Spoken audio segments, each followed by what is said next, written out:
잘 지내셨습니까? 반갑습니다. 지리산 잘 갔다 왔는데요. 지리산 함께 가신 분들 있으신가요?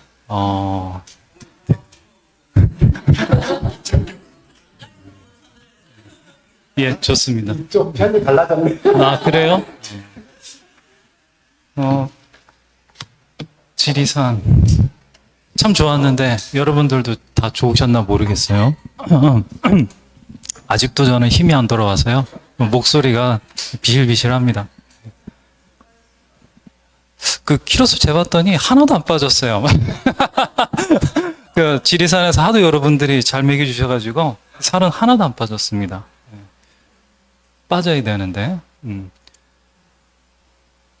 지리산 얘기 잠깐만 할까요? 네. 그때 해드렸어야 되는데 제가 산에서 살아남으려고 여러분들하고 안 떨어지고 지리산에 그 혜정 스님이 이야기를 하시길 이제 지리산에 이제 낙오되면 반달곰하고 같이 살면 되지 뭐 걱정이냐 그러셔가지고 필사적으로 따라다니느라 저기 인문학 강의 인문학 기행이었죠. 네, 그 얘기를 하나도 못 드린 것 같아가지고 네, 산행기 얘기였죠. 보통 우리 이제까지 업 관련해서 배웠잖아요. 네, 그 산도 업이 있습니다. 산도 업이 있죠. 우리 인간만 업이 있는 것이 아니라 산도 나름대로의 좀 가까이 붙여. 산도 나름대로의 업이 있어요. 네, 그래서 각자 자기가 가지고 있는 특성들이 다 있습니다. 개성들이 다 있고요. 그죠? 산을 열심히 타보신 분들은 대부분 그 얘기들을 하시더라고요.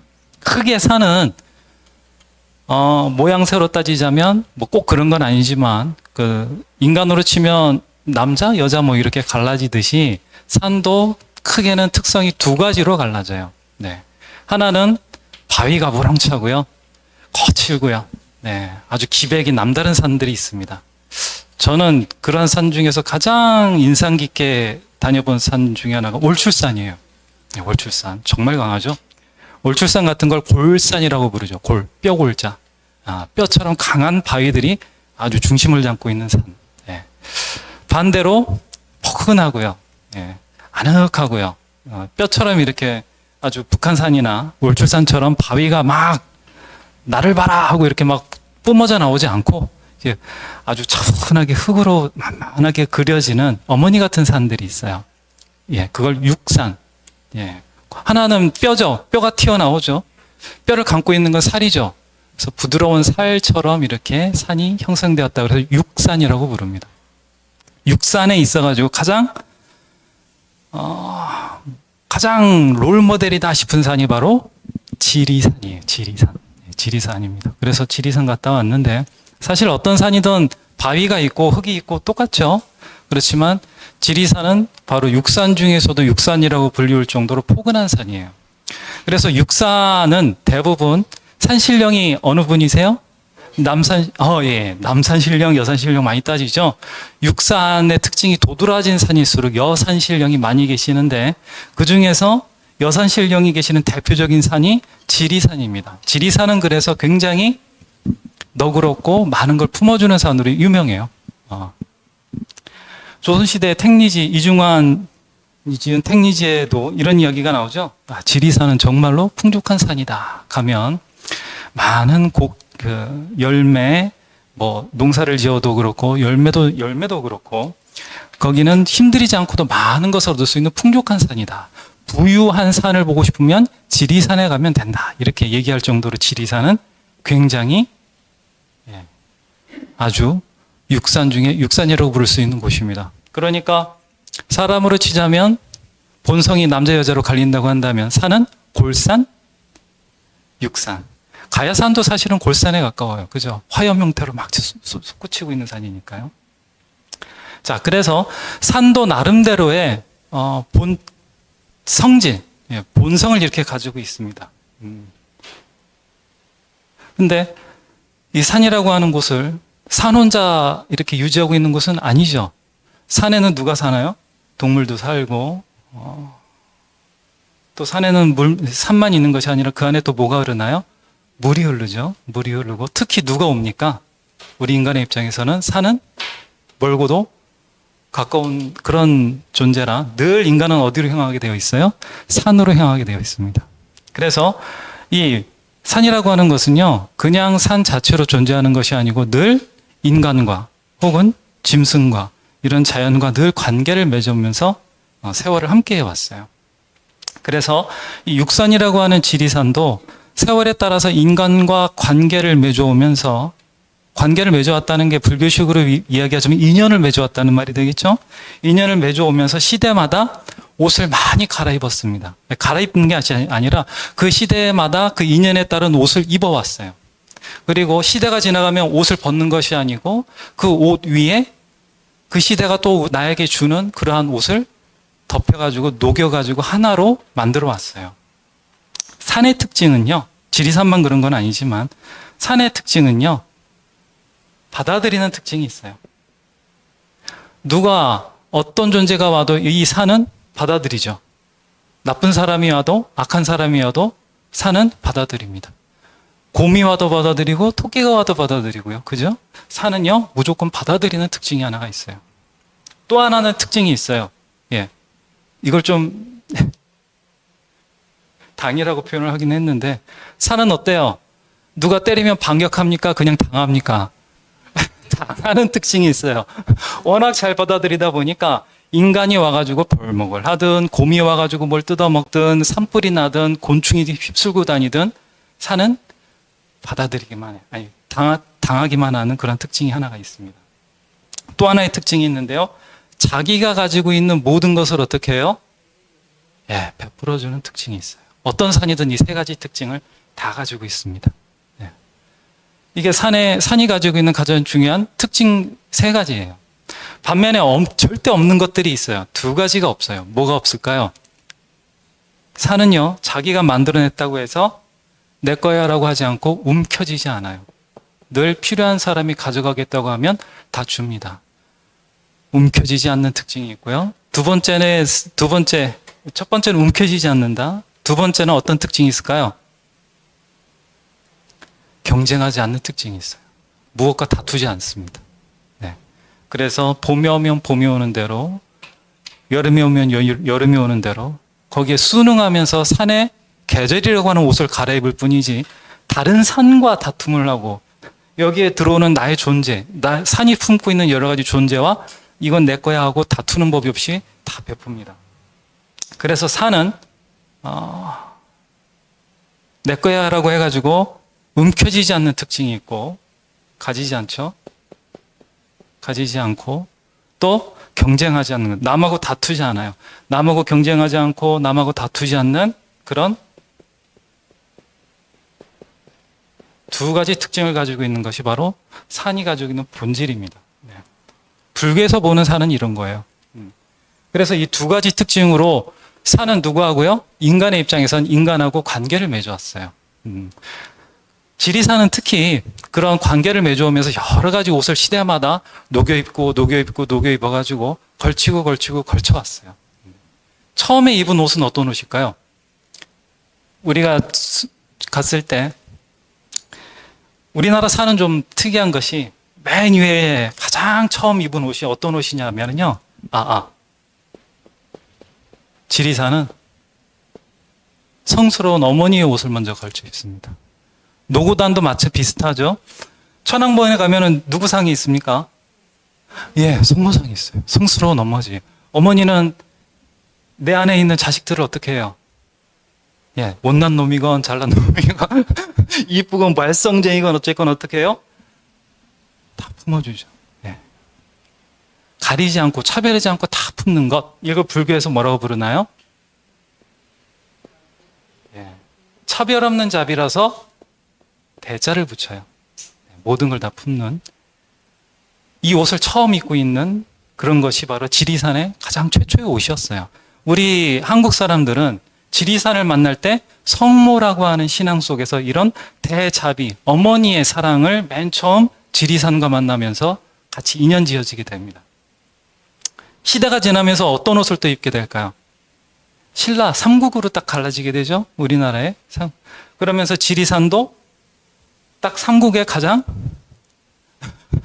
아주 묘하게 전라도, 지금으로 치면 전라도, 경상도, 충청도 쪽으로 갈라지듯이 여기도요, 고려 신라 백제의 장터가 되어버려요. 예. 그래서 이때 삼국시대가 딱 펼쳐지게 되는데, 삼국시대가 딱 펼쳐지면서 가장 중요한 여러 가지 옷들이 막 걸쳐지게 되지만, 가장 중요한 옷이 하나가 딱 걸쳐지게 되는데, 그게 바로 여기에 무엇이 걸쳐지게 되느냐 하면 불교의 옷을 딱 걸쳐 입게 됩니다. 불교의 옷을 딱 걸쳐 입게 되는데, 재미있게 옷이라고 해서 여러분 한 색이 아니에요, 사실은요. 그죠? 우리가 위에 옷이 있고 아래 옷이 있듯이 성모의 옷을 입을 때에도 희한하게 이 능선을 중심으로 옷은 어머니 옷이었지만 밑은 조금 색깔이 다른 그런 옷을 입고 있었어요. 자, 그건 나중에 설명드릴게요. 자, 불교의 옷을 딱 걸쳐 입게 됩니다. 이걸 벗고요? 아니면 이 위에요? 위에. 벗진 않아요. 하나로 녹여냅니다. 다 받아들여요. 어떻게 한다고요? 받아들여요. 받아들여요. 그걸 또 가져요? 안 가져요? 내 거라고 우기지도 않아요. 녹여냅니다. 그래서 지금도 우리가 천왕봉에 가면 가장 높은 천왕봉에 가면 누구를 만날 수가 있는 거예요? 성모상을 만날 수가 있는 거예요. 성모상은 지금만 모신 것이 아니고 삼국시대부터 시작해서 고려, 심지어는 조선 때에도요, 유교 선비들이 와서 성모상에다가 예를 올리고 제를 올릴 정도로 아주 귀중하게 여겼던 것들이었어요. 성모상은 한 번도 모시되거나 천시받은 적이 없었습니다, 사실은. 자, 불교라는 옷을 다 입게 됐어요. 네. 통일신라 시대까지 오게 되면서 이 지리산은 불교의 옷을 막 입게 되는데 그 옷들이 화엄사, 그죠? 실상사, 그죠? 그리고, 이제 기억이 왔다 갔다 해서 우리가 갔던 법계사도 있죠. 그죠? 그리고 스님 그 뭐죠? 만왕이 있었던 단속사? 단속사. 네. 뭐 절이 한두 개가 아니죠. 사찰이라고 하는 것을 가득 입게 되면서 산 봉우리에도 불교가 자리 잡게 됩니다. 무슨 산봉우리가 딱 천왕봉과 마주하면서 가장 중요한 옷으로서 딱 맞습니다. 반야봉이 딱 자리하게 됩니다. 대자비의 마음이 누구하고 만난 거예요? 불교의 반야하고 만났네. 예, 반야하고 만나게 됩니다. 자, 이런 전설이 있어요. 지리산에는 하도 전설이 많다 보니까 이런저런 전설들이 있는데, 성모하고요, 반야법사가 만나가지고 가족을 이뤘대요. 부부가 됐대요. 들어보셨어요? 이런 이야기? 예. 혹시 들어보신 분 있나 모르겠는데, 전설이 하도 많다 보니까 또 다양한 버전으로 있다 보니까, 그래가지고 성모하고 반야법사하고 딱 결혼을 했는데, 이 성모라고 하기도 하고 노고단의 그 마고 할머니라고 하기도 해요. 마고 할머니라고 하기도 합니다. 여러 가지 버전이 있어요. 그래가지고 성모하고 반야법사하고 딱 결혼을 했다, 부부가 되었다라고 하는 것은 우리가 본래 알고 있던 이 어머니의 대자비심, 이걸 좀 유식하고 고상하게는 홍익인간 정신이라고 그러죠. 이런 마음이 불교하고 딱 만났는데, 이 성모하고 반야법사가 다 결혼을 했는데, 어느 날 이 반야법사가 나는 공부를 더 해야 되겠다라고 그러고 반야봉으로 가버려요. 그래서 거기 반야봉이 됐는데, 이 법사가 도를 딱 깨달은 뒤에 누구한테 다시 돌아와야 돼요? 그래서 사랑하는 부인 옆으로 가야 되잖아요. 근데 안 갔어요. 어디로 갔을까요? 세상으로 나가버렸어요. 네.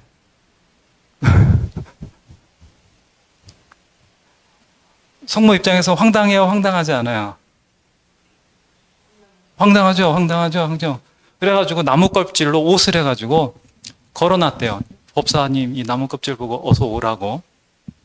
그런데도 안 오니까 나무껍질을 잘게 쪼개가지고 이렇게 바람에 이렇게 올려가지고 날렸어요. 바람에라도 법사한테 가라고. 그래가지고 그 날린 것들이 지리산에 여기저기 퍼져가지고 무엇이 됐느냐? 풍란이 되었답니다. 풍란.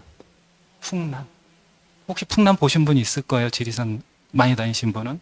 하여튼 그런 전설이 있습니다. 자, 이 얘기는 뭘까요? 대자비의 어머니의 마음과 뭐는 남아요? 반야봉의 반야는 남았어요. 그런데 불교의 이 불교의 대법사는 이 한국의 대자비심과 만난 대법사는 지리산에서 공부를 이룬 뒤에 여기 다시 성모산에 와서 안주를 했나요? 밖으로 나갔나요? 네, 세상 밖으로 나가는 거예요. 그러니까 부처님의 가르침에 따라 깨달음, 지혜를 이룬 사람은 지리산에서 안주하는 것이 아니라 이 지리산은 어떤 산이에요? 편안하고 행복한 산이죠? 편안하고 행복한 산 밖은 어떤 세상이에요? 지리산만 해요? 지리산만 못해요? 거기로 나가는 거예요. 불교는. 법사는 깨달음을 얻었기 때문에 부인과 행복하게 알콩달콩 사는 것이 아니고요. 그래가지고 그때부터 불교적인 입장에서 이 지리산을 이 산의 이름이 뭐라고 바뀌었다고요? 그래서 그때부터 지리산으로 바뀌었다고 얘기하는 거예요. 네. 달라질 리자죠.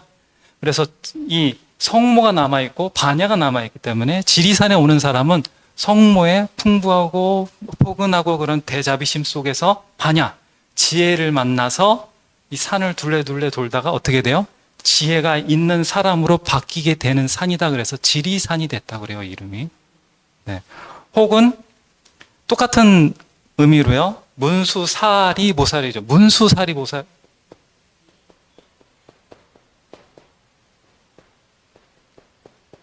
이 앞에 뭐가 붙어요? 문수사리보살 앞에 뭐가 대지가 붙죠. 지리. 그래서 지리산이 됐다고 해요. 근데 이건 불교적인 관점이죠. 네. 어쨌든 불교가 의미하는 건 어떤 거예요?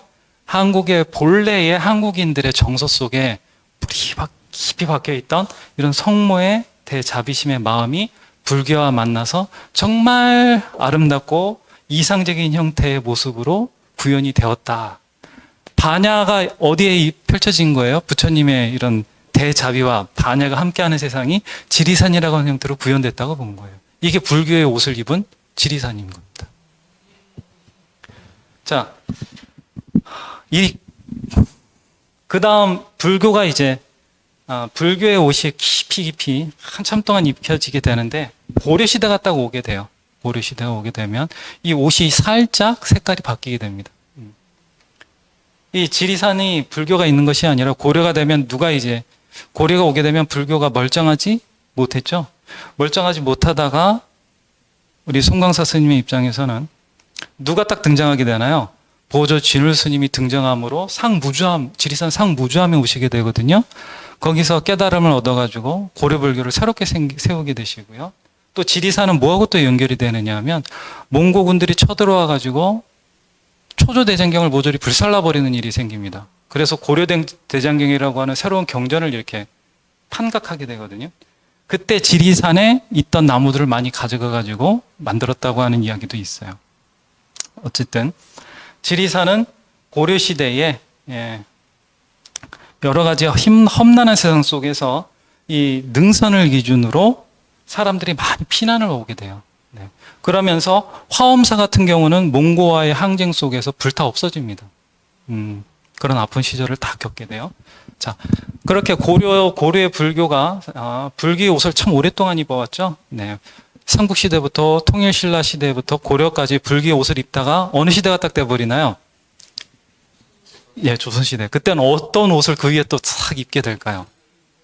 예, 원래 통일신라 때부터 유교의 옷은 있었어요. 그런데 가장 높이 입지는 않고 가장 가장 중심에 걸쳐지는 그런 옷은 아니었어요. 왜냐하면 그 삼국시대에도 누가 등장해요? 최치원 선생이 그 지리산에서 유명한 전설이 있죠. 청학동에서 이제 학타고 날아가셨다. 그러면서 우리 풍류도에는 본래 유불선 3도가 다 있다 그런 얘기 하셨죠. 유교의 옷은 본래부터 입혀져 있었지만 가장 중심이 되어서 입혀졌던 시대가 조선입니다. 자, 조선이 딱 되니까 여기에도 이제 조선의 선비들의 입맛에 맞게 여러 가지 옷들이 입혀지게 돼요. 가장 귀엽게 나는 거는 저는 선비샘이 제일 재밌었어요. 조선시대 이전에는 선비샘이라는 이름이 붙을 수가 없겠죠. 불교적인 이름이 더 많이 붙었겠죠. 예. 세석 뭐였죠? 세석대피소. 세석도요. 굉장히 불교적인 이름이에요, 여러분. 세석도요. 원래는 이게 잘색자, 자잘한 돌이 많다고 해서 세석인데, 이 돌이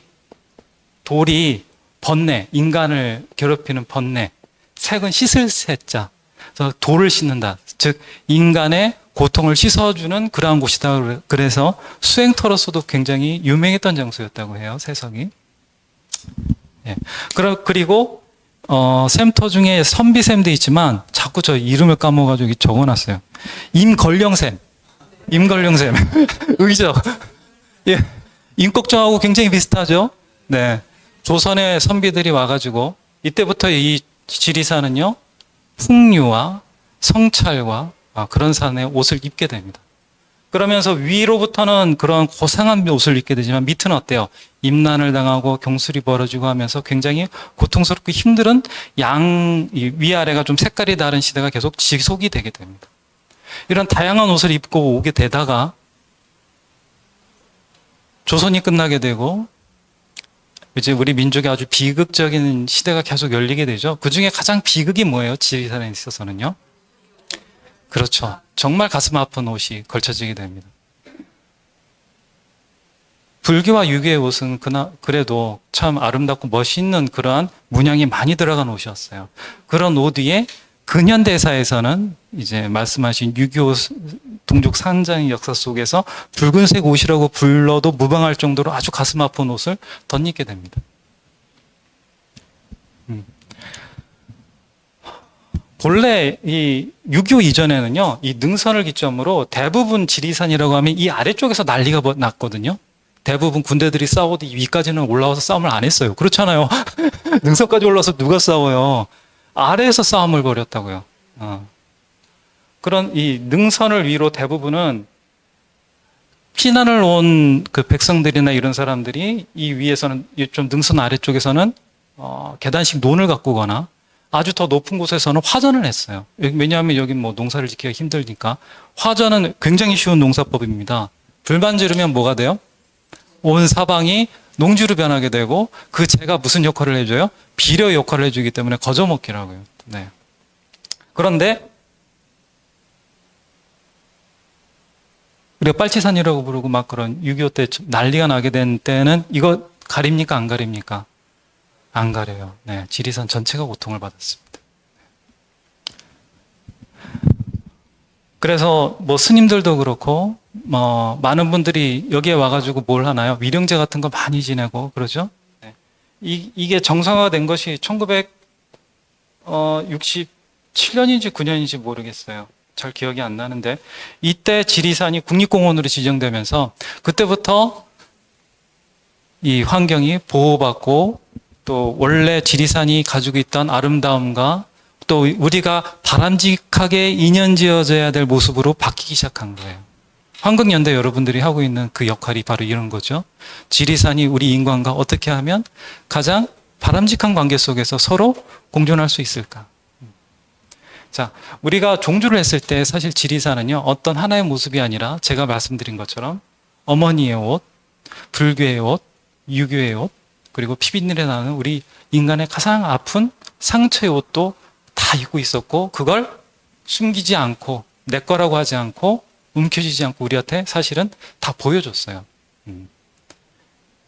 아까 말씀드렸던 어떤 삶의 이름으로 혹은 풍경의 이름으로 네, 우리한테 다 보여줬죠.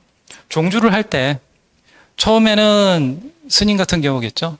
처음에 이 종주는 처음 이런 걸 잘 지리산과 교감이 처음인 사람은 종주를 할 때 이런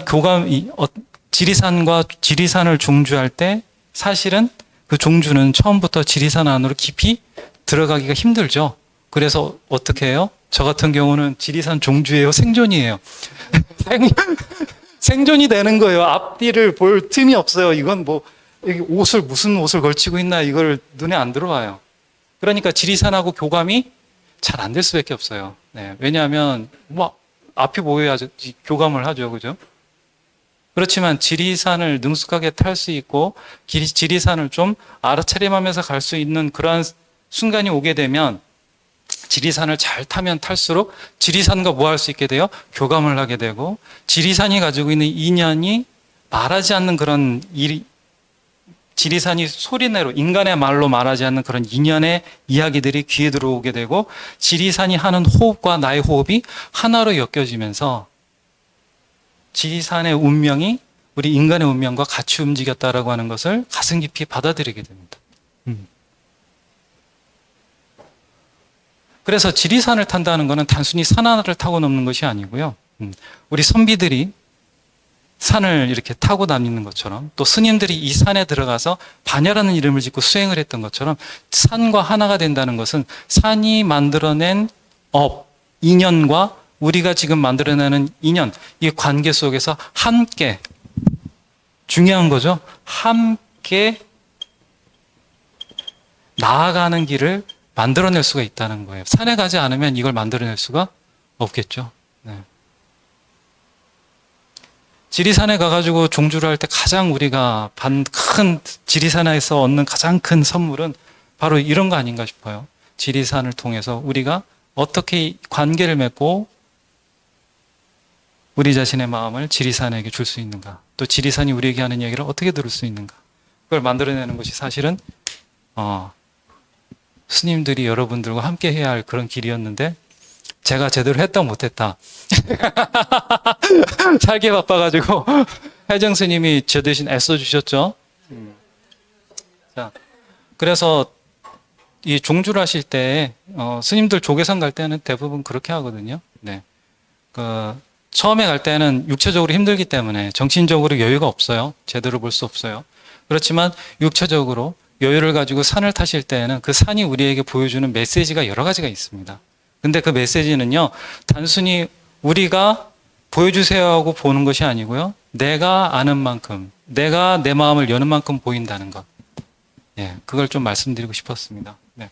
그래서 이 산은 여러 가지 옷을 입고 있고, 그 여러 가지 옷에 따라서 우리는 다양한 산의 모습, 다양한 산이 보여주는 여러 가지 이야기를 들을 수 있는 기회가 지리산 종주였다. 그렇게 정리해드리고 싶었습니다. 자, 지리산 가볼만 하죠?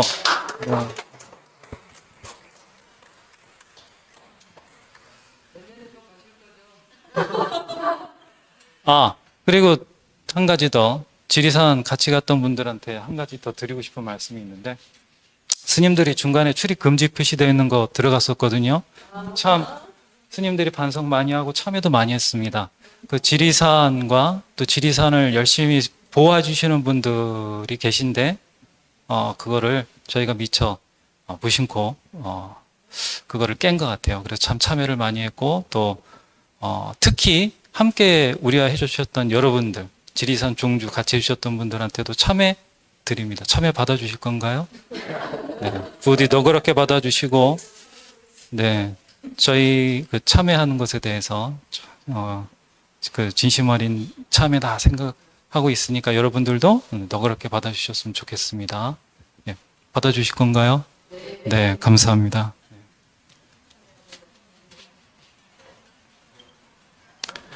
자, 산에 대해서 좀 깊이 풀어드렸는데요. 이 산도요, 사실은요, 이 종주길도요, 저절로 생겼을까요? 많은 사람들이, 많은 고수들이 이렇게 다니면서 그 길이 생겼을까요? 그 고수들이 다닌 길들이 점점 이제 종주길이라는 하나의 정석으로서 딱 코스로서 만들어진 거겠죠. 네. 자, 경전의 숲에서도 그런 정석으로 만들어진 길을 제가 여러분들한테 열심히 안내드리고 있는데요. 우리 불교에 있어서 종주의 고수, 경전이라고 하는 숲에 그 종주길이 있다고 한다면 그 종주길을 만든 고수 중에 고수가 누구라고요? 예, 부처님이 있습니다. 근데 부처님 장가 가셨어요? 안 가셨어요? 부처님 장가 가셨죠? 예, 부처님 장가 가셨는데요. 그 부처님의 아들이 부처님과 똑같이 출가했는데 이름이 뭔지 아시는 분? 라울라. 자, 오늘 라울라 얘기를 조금 해드릴 건데, 자, 잠깐만요. 물 한잔 하고 할게요. 자, 부처님이 29살 때 출가하셨거든요. 네, 그때가 바로 당신의 아들인 라울라가 딱 탄생한 그때예요.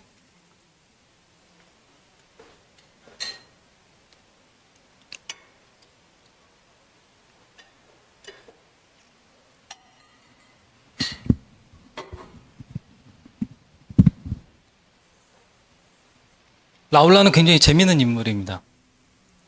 이름부터가 특이하죠? 부처님이 29살 때 딱 그 라울라가 탄생하시니까 그때 말을 타고 뚜긋뚜긋뚜긋 해가지고 출가를 하셨는데 이 라울라를 그 6년 뒤 성도하신 뒤에 다시 만나시게 되세요. 그 얘기 아시는 분 혹시 있나 모르겠어요. 이제 라울라를 만나게 되니까 그냥 만난 건 아니고 부처님의 출가하기 전에 아내인 쇼다라 왕비는 아니죠. 황태비겠죠. 태자의 아내 태자비겠죠. 태자비가 자기 아들인 라울라를 불러가지고 아버지한테 보내죠. 아버지 유산을 저에게 물려주십시오. 이렇게 딱 보냅니다. 그랬더니 부처님이 그걸 딱 보더니 어떻게 해요? 유산을 주긴 줬는데 어떤 유산을 줬어요? 맞아요. 세속의 유산을 준 게 아니라 법의 유산을 주셔버렸어요. 난리가 났죠. 누가 제일 슬퍼하고 힘들어했을까요?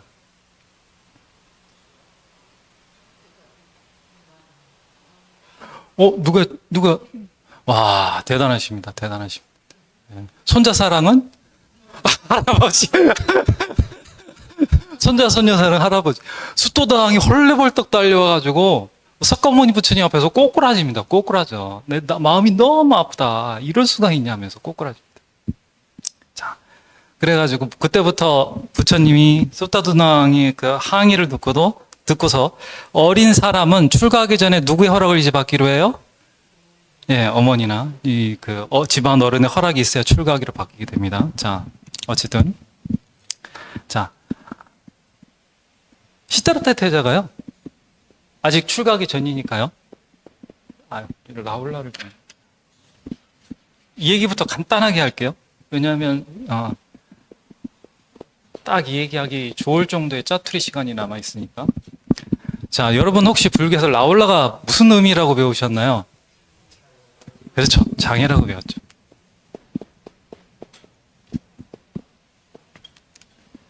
대부분 장애라고 번역을 했는데,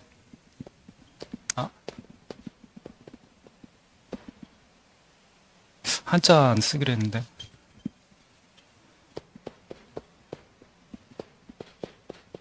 한글로 쓰니까 더 이상한데?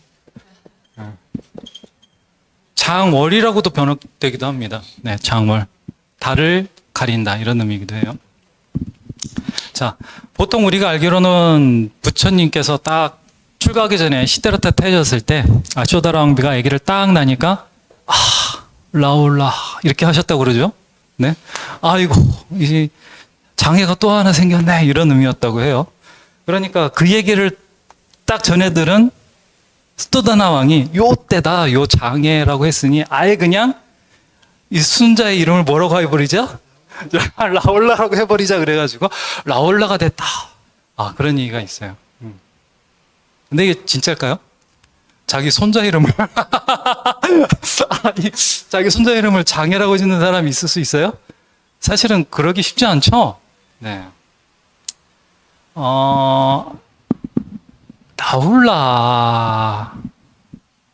라울라는요, 사실은요, 시다르타 태자의 시다르타라고 하는 그 이름은 굉장히 수도다나 왕이 공을 들여가지고 지어줍니다. 그죠? 여러 가지 선인들을 다 현자들을 모아가지고 이름을 어떻게 지으면 좋겠나 해가지고 지은 것이 시다르타예요. 성취하는 자, 원하는 것을 이루는 자라는 뜻이거든요. 그죠? 근데 그 시다르타 이름은 그렇게 공들여 놓고 사랑하는 손자 이름을 장애라고 지을 리가 없죠. 네, 그래서 사실 지금 현대 학계에 와서는요, 이 라울라를 장애라고 이렇게 지은 것은 후대에 부처님의 출가의 모습을 좀 더 극대화하기 위해서 지었다라고 조금 보고 있어요. 네. 그러면 이 라울라의 이름은 어떻게 된 걸까? 원래 이 라훌은요, 라훌이라고 하는 것은요, 어떤 의미냐면요, 조금 이야기가 거슬러 올라가야 되는데, 라울라가 태어난 때가 딱 월식이 일어나는, 월식인가 일식인가? 월식이 일어나는 때였대요. 네, 월식이. 월식이 뭔지 아시죠? 달이 이렇게 뜨면, 달이 좀 이상하게 생겼다? 달이 이렇게 뜨면 달이 이렇게 뜨면 달이나 해가 이렇게 뜨면은 그 안에 빛이 가려져가지고 테두리만 이렇게 나오는, 꼭 먹어치우는 것 같은 그런 모습이 딱 보이게 되거든요. 예. 그때 태어나서 사실 라울라가 됐다고 해요. 네. 근데 그때 왜 일식이나 월식이 일어났을 때 라훌라라고 하느냐, 라훌이라고 하는 이름을 지었느냐, 라울라라고 하는 이름을 지었느냐 하면 조금 이야기가 거슬러 올라가게 되는데, 일식이나 월식을 일으키는 그런 존재가 라훌이라고 봤기 때문에 그래요. 이 라훌은 어떤 존재냐 하면, 이거는 이제 브라만교 전설에서 오게 된 겁니다. 아직 불교가 등장하기 이전이니까 이 라훌라에 관련된 신화는 다 브라만교 신화였겠죠. 네. 옛날에, 예. 제가 이름에 약해가지고, 네. 옛날에 힌두교 신들이 있었을 거 아니에요. 브라만교 신들이 있었겠죠. 브라만교 신들이 있었는데, 이 신들에게 두르바사라고 하는 선인이, 이름 너무 어려워요. 나 힌두교 이름은 외울 수가 없어.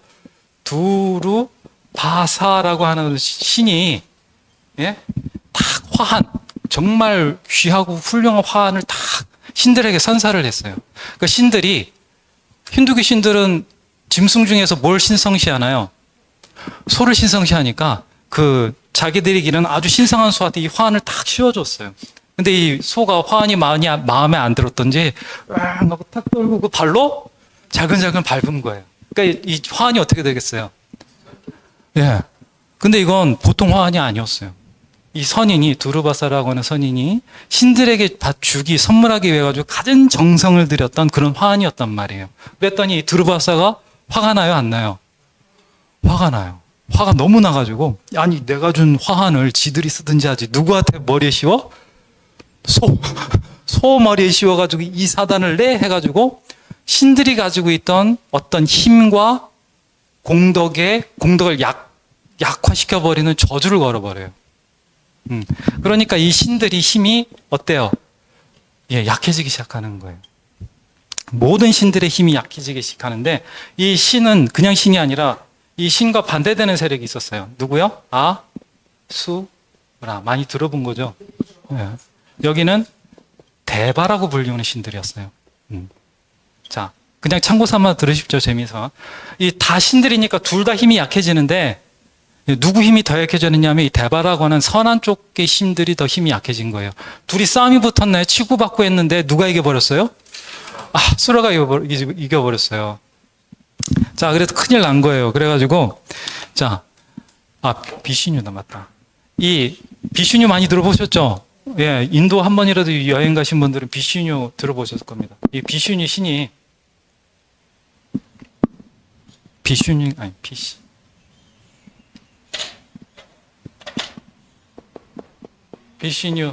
이 비슈뉴 신이 꾀를 냅니다. 야, 큰일 났다. 이 저주해가지고 우리가 힘이 약해지는데, 우리가 약해지는 힘이 아수라보다 현저히 더 많이 약해지니 이거 타개해야 된다. 그래서 아수라 신들, 이 아수라 쪽에 속한 신들한테도 얘기해라. 우리 힘을 합쳐가지고 저 우유바다를 저어가지고 그거를 감로로 만들어서 그걸 마시면 힘을 다시 회복할 거니까 우리 그렇게 하자라고 이제 제안을 하게 됩니다. 그랬더니 아수라들도 좋다고 해요. 그래가지고 이 우유바다니까 어마어마하게 컸겠죠? 아주 어마어마하게 큰 바다에, 너무너무 큰 바다니까 이걸 저을 지팡이로 산을 이제 이걸 저을 지팡이로 이렇게 삼고, 이걸 이제 줄로 엮어가지고 양쪽에서 신들이, 여긴 대바 쪽, 여긴 아수라 쪽에서 이걸 왔다 갔다 하면 우유가 저어지겠죠. 요즘 우유 저으면 결국 뭐가 돼요? 치즈, 제호라고 혹시 들어보셨어요? 불교 경전 보면 제호라고 아주 맛 좋은 음료가 된다라고 하는데, 그게 요플레 같은 거예요. 우유를 막 젓다 보면 결정이 되고 요플레 같은 게 되거든요. 그걸 하기로 한 거예요. 근데 여기선 요플레가 나오는 게 아니라 뭐가 나온다고요? 많이 들어보신 감로가 나온다고 되어 있어요. 이게 불사의 음료예요. 불사의 음료. 네. 자, 그래서 이걸 움직여가지고, 근데 이 끈이 없잖아요. 그래가지고 뱀의 신을 여기다 이렇게 묶어가지고, 뱀의 신 중에서 뱀의 왕이 있을 거 아니에요? 야, 너 잠깐 끈 노릇 좀 해 해가지고 신들이 붙잡아가지고 이 산을 지팡이 삼아서 막 젓습니다. 그래서 이제 얼추 어마어마한 힘들이 있으니까 이게 얼추 감로가 되었어요. 그런데 여기서 반전이 하나 생기는데, 비슈누는 처음부터 처음부터 이 감로가 나오면요, 아수라들한테 줄 생각이 없었어요. 속인 거였어요. 이 감로를 딱 만들면 누구만 먹는다? 대바만 먹는 거예요. 그래, 아수라 화나요? 안 나요? 그러면 여기 맨날 공격해요? 공격하지 않아요? 그래서 불교에서도 이 흔적이 그대로 와가지고 아수라는 뭐만 하는 신들이에요? 화내고 싸움만 하는 신인데 누구한테 맨날 싸움 걸어요? 천상의 신들에게 맨날 싸움 거는 신으로 나오는 게 이 이유입니다. 재밌죠? 자, 하여튼 그런 연유가 있어요. 그런데 아수라의 한 신 중에 영리한 놈이 이걸 계획을 딱 채고 자기만 혼자 싹 빠져나왔어요. 빠져나와가지고 몰래 와가지고 감로를 딱 떠가지고 꿀꺽 마셨는데 마침 여기서 보고 있던 해와 달이 제 감로 마셨대요, 허락도 없이 마셨대요라고 대바들한테 일러버립니다. 치사하게 일러버린 거예요. 그랬더니 허락도 없이 마셔 그래가지고 그 신의 목을 딱 쳐버려요. 근데 이미 감로 먹었어요, 안 먹었어요? 불멸의 음료라고 그랬죠. 죽어요, 안 죽어요? 안 죽는 거예요. 네. 안 죽어가지고 이 머리가 아니 나 안 죽은 것까지 좋은데 니들 감히 날 꼰질러? 그 다음부터 해와 달을 열심히 쫓아다니면서 보이는 대로 꿀꺽꿀꺽 삼키는 거예요. 근데 목이 잘렸으니까 얘네가 소화가 돼요? 아니면 다시 나와요? 다시 나오면 다시 먹고 다시 나오면 다시 먹고 이렇게 되는 거예요. 이해되시죠? 이게 일식과 월식인 거예요. 그래서 이 목이 잘린 그것을 라훌이라고 부릅니다. 라훌이라고 부르는 거예요. 이게 하늘에 이 해와 달을 먹으려고 하다 보니 이 감로를 먹은 신은 늘 어디에 있어요? 하늘에 있게 되는 거예요. 브라만교에서 여기는 9개의 아주 중요한 하늘에 있는 신 중에 하나입니다. 그래서 라훌은 사실은 그래서 라훌이라고 하는 것의 진정한 의미는요, 두 가지 의미가 동시에 존재해요. 해와 달을 먹어치우지만 먹어치우지 못하죠. 늘 뭐에 목말라요? 자기가 이루고자 하는 것을 이루지 못하니까 늘 이것을 갈구하겠죠. 저걸 뭔가 내가 원하는 것을 쥐려고 하겠죠. 쥐려고 한다라고 하는 의미가 있어요. 동시에 해와 달을 꿀꺽할 수 있는, 그렇지만 원하는 것을 이루지 못하는 갈증에 찬 이런 의미가 있습니다. 다시 말해서 원하는 힘은 자기가 이 해와 달을 먹어치우려고 하는 힘은 가지고 있지만 먹어치우지는 못하는 자. 첫 번째 뭐라고요? 네, 해와 달을 끊임없이 쫓아다니는 자. 그러니까 해와 달을 없애고 싶지만 없애지 못하는 자. 이런 장애를 가진 자. 이런 의미가 한 가지가 있어요. 두 번째 의미로는요, 이미 뭘 먹었어요? 이미 자기는 뭘 지니고 있는 거예요? 불멸성을 지니고 있는 거예요.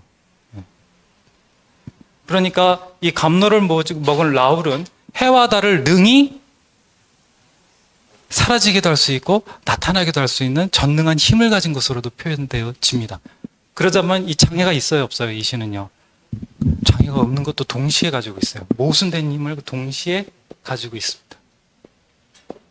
그래서 원래 라훌이라고 하는 존재, 라훌이 가지고 있는 이름은요, 해와 달을, 농경사회에서 해와 달은 굉장히 중요한 존재죠. 모든 농경사회는 해와 달이 어떻게 그 절기에 따라서 움직이냐가 굉장히 중요하거든요. 그 절기를 만들어내는 것이 해와 달이라고 봤단 말이에요. 그 해와 달을 능히 없애고 나타내게 해줄 수 있는 힘을 지닌 존재가 되라고 붙여준 이름이 라훌이었어요. 정반왕은 그래서 원래 아버지 스도다나 왕 번역하면 정반왕이거든요. 정반왕은 어떤 뜻이냐? 밥을 기가 막히게 백성들에게 잘 차려주는 왕이란 뜻이잖아요. 밥을 잘 해주는 왕이 어떤 왕이라고요? 라훌은 달과 해를 능수능란하게 원하는 대로 다루니 농사를 끝내주게 잘 짓게 해주겠죠. 최고입니다. 시타르타도 마찬가지죠. 원하는 바를 이루게 해준다. 농부 입장에서 시타르타는 어떤 존재예요? 농사를 끝내주게 잘 짓게 해주는 존재겠죠. 라울은 원래 그런 의미였습니다. 그래서 라울이 재밌는 한 가지만 더 말씀드리자면, 그럼 라울라라고 하는 이름이 인도 사회에서 기록상 문헌상 라울라, 부처님의 아들인 라울라가 최초였을까요? 아니면 또 있었을까요? 놀랍게도 없었어요. 아무 기록에도 라울라가 없었습니다. 그 이후에 라울라라고 하는 이름은 다 누가 따라서 지었느냐? 바로 라울라가 깨달음을 얻고 밀행제일의 10대 제자가 된 뒤에 라울라를 존경하고 추모하는 사람들이 나의 아들을 뭘로 짓기 시작한 거예요? 라울라. 그러면서 너의 이름은 무슨 뜻을 가졌다? 장애를 건너뛰는 자. 장애를 건너뛰는 자라고 해석을 해줘요. 너의 이름은 라울라인데 여기서 온 거야. 그리고 그 라울이라는 이름은 장애라는 뜻이 아니고 장애를 건너뛰는 자. 또 뭐요? 감노. 영원한 빛을 간직한 자. 그런 의미야라고 이름을 부여합니다.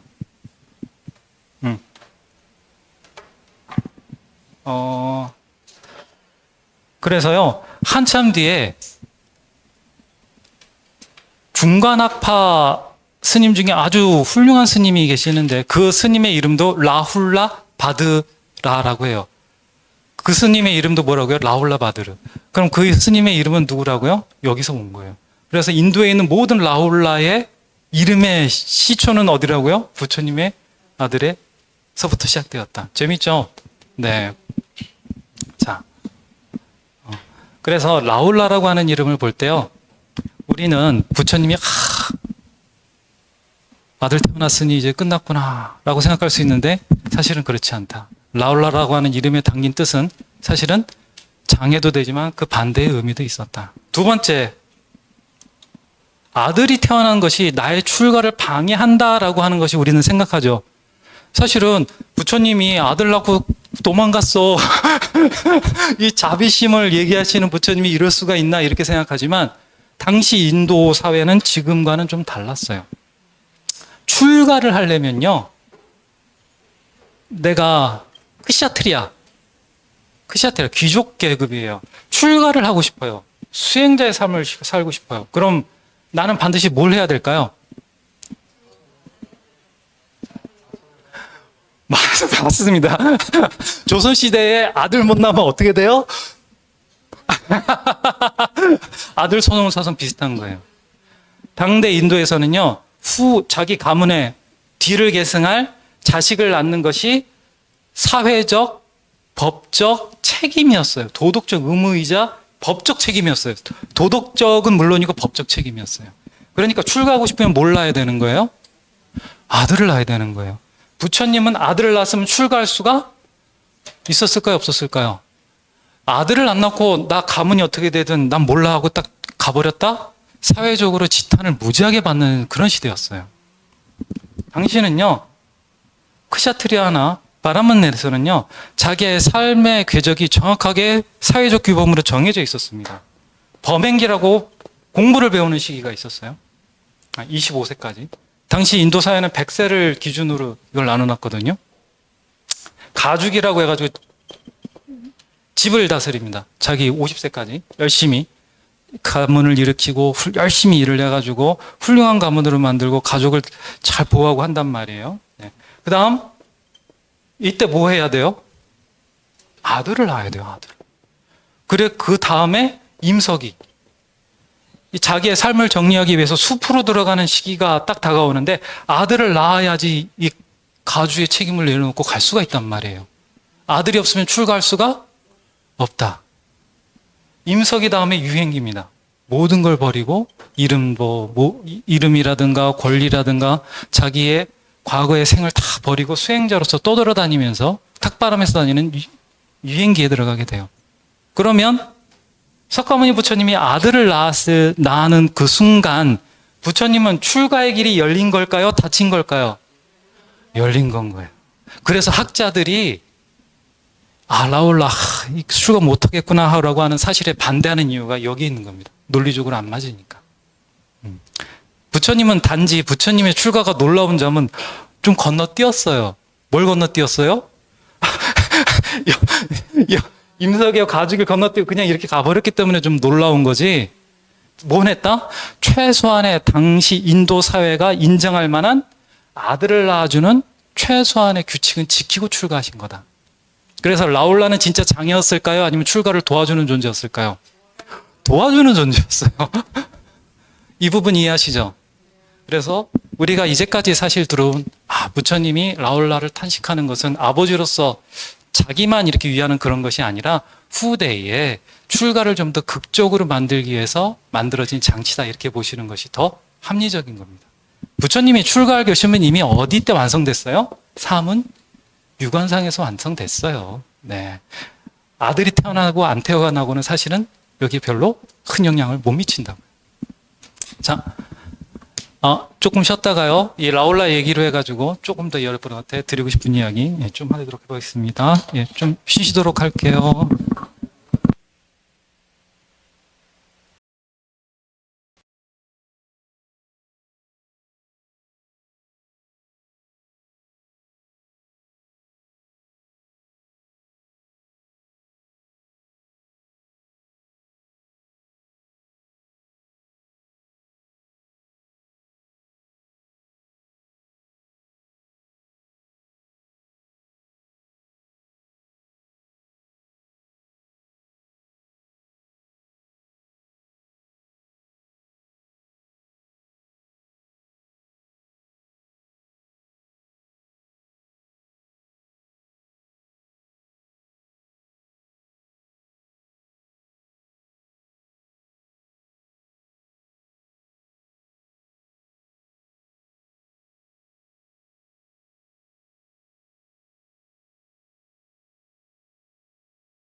네. 자, 그래서 부처님께서요, 성도하시고 이제 6년 뒤인가 고향에 딱 가십니다. 그리고 이제 라올라를 이제 그 아내 라올라를 딱 출가를 시키는데 아주 어린 나이에 출가를 시켜요. 근데 전승마다 나이는 조금씩 다 차이가 있어요. 6살이라는 데도 있고 9살이라는 데도 있고 12살이라는 데도 있고 좀 제각각이라 아주 어린 날인 것은 확실해요. 네. 그래서 최초의 3위 정식 스님은 아니고 이제 스님이 될 수 있는 그런 예비 상태의 3위 스님으로 라올라가 최초로 불교 교단에 딱 등장하게 됩니다. 그러면서 부처님께서요, 최고의 스승을 붙여줘요. 누구를 붙여줬을까요? 당대 최고의 부처님이 붙여줄 수 있는 최고의 스님들. 부처님이 가장 아끼는 2명의 스님들을 딱 그 스승으로 붙여주는데, 자, 한 명은 사리자. 예. 지혜제일 사리자를 딱 스승으로 붙여주고, 또 한 명은 누구를 붙여줬을까요? 당연히 목건현을 딱 붙여줍니다. 네. 근데 이렇게 최고의 스승을 붙여줬는데도 불구하고 나이가 어리잖아요. 나이 어릴 때는 아이가 왕자다 보니까 뭘로 컸을까요? 철이 들었을까요? 응석바지였을까요? 응석바지였단 말이에요. 그래가지고 그리고 또 부처님의 아들이다 보니까 좀 특별하게 이렇게 좀 대접도 받고 했겠죠. 아무래도 그러다 보니 장난을 좀 많이 쳤어요. 그렇지. 회초리로 좀. 자, 그래가지고 누가 부처님 어디 계시냐고 물으면 부처님 여기 계신데 저기 계시다 그러고 그러면서 막 갔다가 안 계시니까 막 다시 오고 헐레벌떡 오는 거 보고 막 깔깔깔거리고 재밌다고 웃고 막 그랬단 말이에요. 부처님이 그걸 보시다가 어느 날 라올라에게 이제 그게 부처님 귀에 이제 들어갔겠죠. 저 사리부라고요. 아니 사리부라고 목건년하고 딱 그 최고의 스승이 있는데도 저 어려서 그런지 요즘 말썽을 좀 많이 피웁니다. 얘기가 들어갔어요. 부처님 귀에. 부처님이 어느 날 이 라올라를 딱 찾아가십니다. 딱 찾아가셔가지고 발을 씻을 물을 좀 떠오너라 이렇게 시키셨어요. 당대에는 다 맨발로 다녀요. 그렇죠? 그래서 부처님도 금강경 같은데 딱 보면 처음에 그 부처님께서 걸식을 해서 탁발을 하고 음식을 드신 뒤에 발을 씻고 자리에 앉으시거든요. 다 맨발로 다니는 게 부처님이라면 누구나 다 똑같았단 말이에요. 그래서 발을 씻는 것이 아주 보편적인 모습이었어요. 라올라에게 물을 딱 떠오너라 그러니까 라올라가 얼른 물을 떠다 드렸단 말이에요. 그러면서 라올라 발을 다 씻고 나가지고 이 발 씻은 물이 깨끗해요? 더러워요? 아무리 부처님 발이지만 씻고 나면 더럽잖아요. 부처님 좀 속되게 불가해서 이런 얘기도 하죠. 뭐 이런 얘기까지 하면 좀 그럼 자 그래가지고 물을 조금 남겼어요. 더럽죠? 더러운 물을 조금 남겼단 말이에요. 라올라야, 네가 거짓말을 자주 하고 이렇게 개를 깨는 것은 너의 도가 이 큰 그릇에 요만큼 담겨 있는 것밖에는 안 된다. 응? 이 물이 이렇게 적게 있는 것만큼 너의 도는 요거밖에 안 되는데 이것은 어디에 쓸모가 있겠느냐 없겠느냐고 물어보세요. 당연히 쓸모가 없죠. 이걸 어디에 쓰겠어요, 이 적은 물을. 자, 이렇게 도가 엷다 보니 이렇게 도가 엷고 작은 자는 어떤 악이라도 쉽게 저지르고 행하게 된다. 이 빈 공간을 뭘로 채우게 된다고요? 악으로. 이만큼 모든 악을 다 채울 수 있다는 거예요. 그죠? 자, 그리고 물을 딱 보여주면서 이 더러운 물을 도가 이렇게 적다. 도를 닦으면 이렇게 적으면 계행을 안 지켜가지고 도 닦는 게 이렇게 적으면 너는 어떤 악이라도 다 저지르게 된다. 그러니까 뭐 해라? 개를 잘 지켜야 된다. 거짓말 하지 마라. 아빠 여기 있는데 저기 있다고 하지 마라. 이렇게 얘기를 하신 거예요. 그러면서 이 물을 적은 물을 다시 이렇게 보여주면서 이 더럽잖아요. 이 더러운 물을, 그럼 이 발 씻은 더러운 물이 남아 있는데 이 더러운 물을 넣어 두면 이걸 더러운 물마저도 싹 비웠어요. 그죠? 그러면 텅 비었잖아요. 텅 비었지만 발 씻은 물을 담았던 그런 그릇이기 때문에 여기에 뭘 담거나 먹을 수 있어요, 없어요? 그렇잖아요. 우리가 발 씻은 물 대야에 발 씻고 나서 여기에다 뭐 떠줘. 안 먹잖아요. 그것처럼 이렇게 더럽게 만들어낸 너라는 그릇에는 도가 아니라 뭐가 찬다고요? 어떤 많은 다른 악이라도 다 충분히 찰 수가 있다, 이렇게 표현을 해요. 그렇게 얘기를 하고 이 그릇을 다시 엎어버립니다. 그럼 너의 도는 잘 서 있는 거예요? 엎어진 거예요, 도가? 엎어져 있는 이 도에는, 도라는 그릇에는 무엇도 담을 수가 없다, 이렇게 얘기를 하시는 거예요.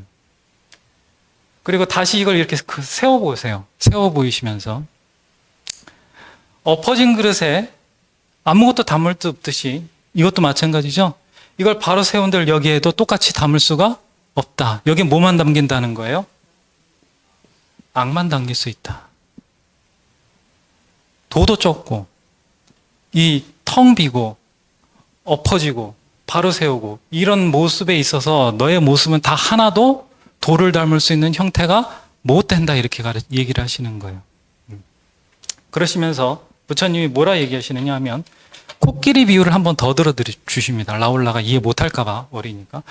코끼리가 전투용 코끼리죠. 예? 그 인도에는 전투 코끼리가 굉장히 유명합니다. 전투 코끼리가 전투에 나갈 때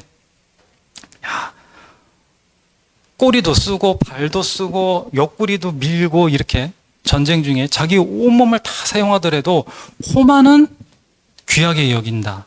그걸 보면 조련사가 저 코끼리는 아직 살려고 하는 그런 마음이 있구나라고 하는 걸 안다, 이렇게 얘기를 하시는 거예요. 그렇죠? 코끼리가 코가 다치면 어떻게 돼요? 살 수 있어요, 없어요? 조련사가 도와주기 전에는 살 수가 없죠. 코로 뭘 집어야 먹잖아요. 반면에 온몸으로 다 싸우면서도 코까지 동원해서 싸우는 코끼리는 살 마음이 있다, 없다? 없다라고 하는 거예요. 개가 코의 코끼리와도 같은 것이다. 코를 통해서 그럼 코끼리의 코는, 전투 코끼리의 코는 최후의 마지노선이에요? 마지노선이 아니에요? 마지노선인 거예요. 코가 개와 같다. 개를 지키려고 하는 자는 도를 나갈 마음이 있는 거고, 코를 지키지 않는 자는 도로 나갈 마음이 없는 것이다. 이렇게 얘기를 하세요. 그렇기 때문에 너는 앞으로 어떤 행위를 하든 행동을 하기 전, 하는 중, 하는 후, 마치 거울에 비추듯이 자신을 살펴봐라, 이렇게 얘기를 하세요. 근데 어떻게 비춰봐야 돼요? 거기 어떻게 비춰봐야 되죠? 거기에 대해서도 부처님이 정확하게 라울라에게 기준을 제시해 주십니다. 내가 하고 있는 이것이, 내가 하고 있는 말이나 행동이나 여러 가지가 옳은 방법인지 그른 방법인지, 글씨 봐라. 첫 번째고요. 두 번째, 나에게 이롭고 남에게 이로운지, 이 두 가지를 기준으로 해서 거울에 비춰봐라. 어떤 것을 하기 전에, 하는 중에, 한 후에도 이렇게 비춰봐라, 이렇게 얘기하세요. 그럼 어떤 걸 비춰봐야 됩니까? 신, 몸으로 하는 것. 구, 말로 하는 것. 마지막은 뭘까요? 예, 맞습니다. 생각조차도. 삼업에 있어서, 삼업이라고 그러죠, 우리는. 신구위에 있어서 행동을 하려다가도 어떻게 하라고요? 먼저 거울에 비춰보듯 이게 옳은 방법인지 그른 방법인지 나에게 이로운지 남에게 이로운지 통과를 하고 하라는 거예요. 이 3단계를 통해 가지고 신구의 업을 잘 검토하고 알아차림하면서 잘 파악하라. 이 얘기를 하고 계시는 겁니다. 보통은 우리는 결과만 좋으면 과정은 어떻게 되든 좋다고 생각을 하죠. 그런 생각도 많잖아요. 부처님은 그러지 않으셨어요. 정확하게 기준을 내려주셨습니다. 올바른 과정과 올바른 결과가 같이 가야 된다. 이게 기준이에요. 불교는 명확해요. 과정이 나쁘면 아무리 결과가 좋아도 해야 돼요, 안 해야 돼요? 불교적인 측면에서 하면 안 됩니다. 아무리 과정이 좋더라도 결과가 나쁘면 해야 되나요? 하지 말아야 되나요? 하지 말아야 되는 거예요. 자, 이렇게 따끔하게 부처님이 자기의 신구의를 다스리는 방법을 잘 알려주셨어요. 그래서 라울라가요, 아버지한테 이 얘기를 듣고 나서 이 가르침을 열심히 잘 따랐을까요? 안 따랐을까요? 기가 막히게 잘 따랐어요. 기가 막히게 잘 따랐어요. 라울라의 별칭이 있습니다. 10대 대자 중에 한 명으로 들어가거든요. 뭐죠? 무슨 제일이라고 불렸을까요? 라울라는요? 예, 밀행 제일. 보통 밀행하면 우리 뭐 닌자나 이런 것처럼 몰래 숨어서 수행하고 뭐 누가 볼까 무섭다 하고 몰래 숨어서 수행하고 이렇게 생각하기 쉬운데 그게 아니라 신구의 전중후 과정과 결말까지 모든 것을 아주 세밀하게 무슨 행이요? 계행을 잘했다 이런 의미입니다. 신구의에 있어서 이렇게 전, 중, 후로 이 두 가지 과정과 결과를 다 올바르게 하는 사람이었다라고 하는 거예요. 그래서 부처님께서 라울라에게 말하시기를 라울라야말로 세밀하게 계행을 잘하는 데 있어서 제일이다라고 말씀하셨어요. 자, 이런 계행을 처음부터 완벽하게 잘하진 않았겠죠. 네, 이걸 점점 닦아 나아가는데 어느 날 부처님이 라울라가 이거 이제 듣고 계행을 열심히 잘 지켜나갔어요. 물론 이제 사리불하고 목곤년한테도 가르침을 열심히 배웠겠죠. 불교 교학도 열심히 배우고 있는데 자, 어느 날 부처님이 갑자기 또 라울라를 이렇게 보시는 그런 사건이 또 생겼어요. 이제 어느 날 이제 공양을 하러 부처님하고 라울라하고 이제 이렇게 가고 있는데 이제 부처님이 이렇게 가고 라울라는 이렇게 뒤에 서 있었나 봐요. 근데 부처님이 갑자기 라울라를 부처님은 꼭 어느 쪽으로 돌아볼까요? 이번에 지리산 가서 같이 탑돌이 했을 때 힌트가 있는데 맞습니다. 부처님은 그래서 반드시 뒤를 돌아볼 때 이렇게 돌까요? 이렇게 돌까요? 꼭 코끼리처럼 자발없이 이렇게 돌까요? 아니면 코끼리처럼 온몸을 돌리실까요? 온몸을 돌리세요. 온몸으로 돌려가지고 라울라를 딱 보시더니 밥 먹으러 가는 건데 지금 밥 먹으러 가야 되는데 라울라는 젊으니까 어때요? 식욕도 왕성하고 배만 있고 불 거 아니에요? 라울라를 딱 갑자기 보더니 라울라야 너는 무상을 관하여라 딱 이렇게 얘기하시는 거예요. 그러면서 이 라울라요 너는 무상을 관하여라 이렇게 딱 얘기를 하세요. 맞죠?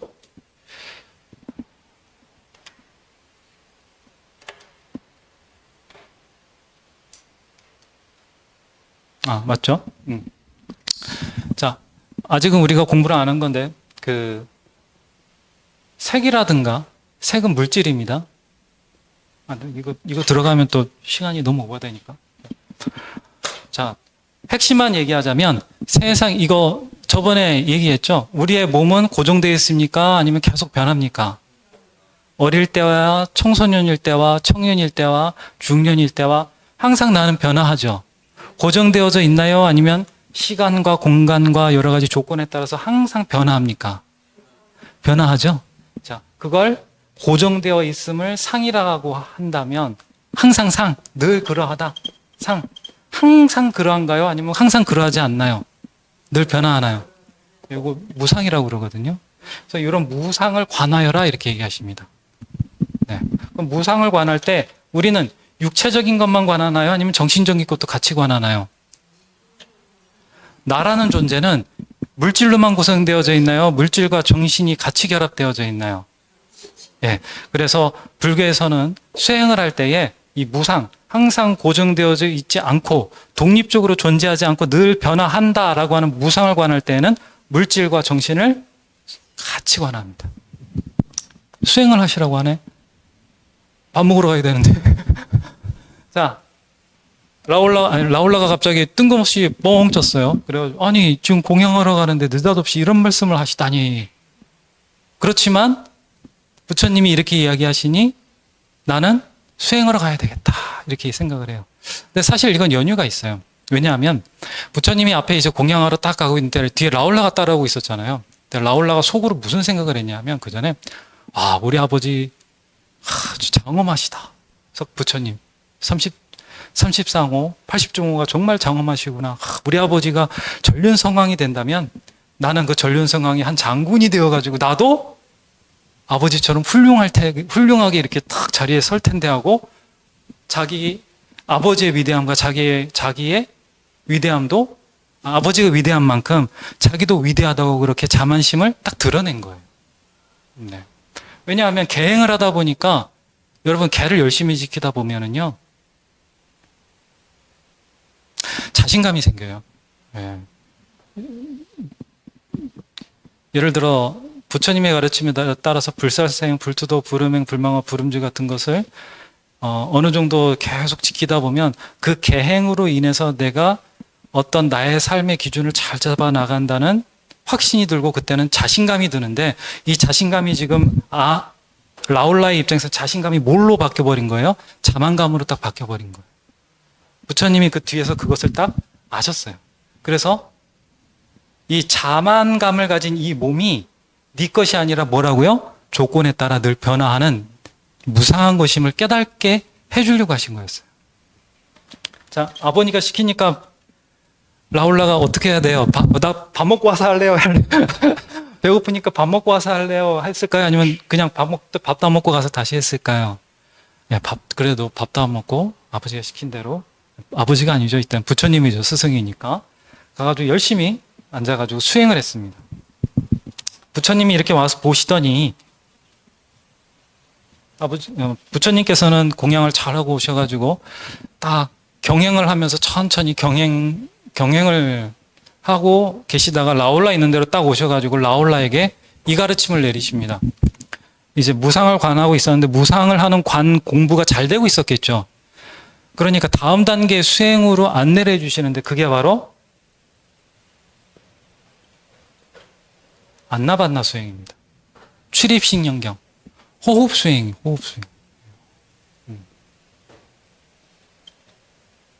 플러스 부정관.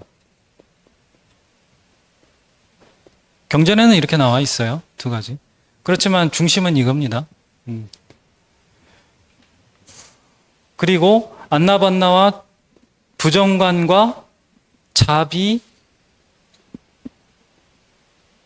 희사의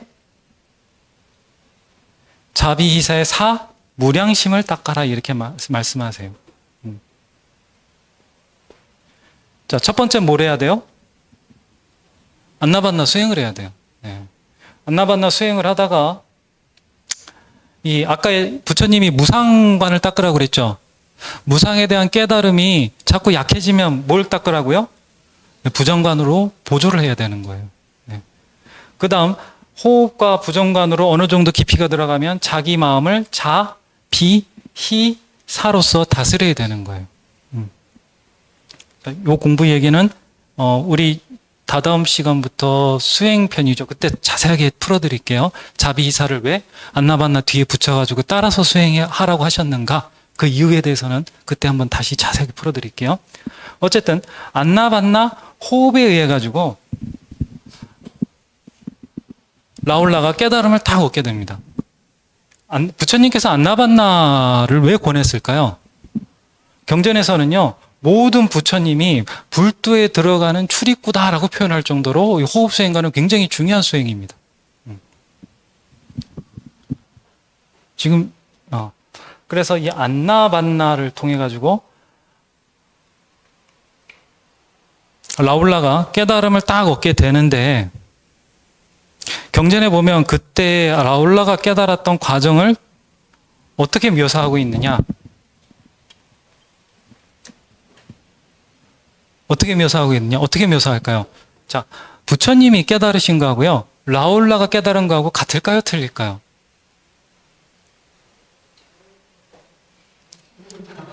잘 모르겠다. 1번 같다, 2번 다르다, 3번 잘 모르겠다, 4번 내가 그걸 알면 거기 안 있고 여기 와 있겠다. 그죠? 깨달음은 부처님이나 우리나 같죠. 단지 뭐만 틀려요? 완성도 측면에서 다를 뿐이에요. 완성도. 완성도. 그래서 혹시 기억하실까 모르겠지만 부처님이 보리수 아래에서 깨달음을 얻었을 때 맨 처음 뭐부터 깨달으셨다고 했죠? 삼명이라고 제가 말씀드렸죠. 3가지 밝음을 얻으셨다. 그걸 신통력이라고 하는 형태로 표현을 해주셨는데, 첫 번째는 뭐라고요?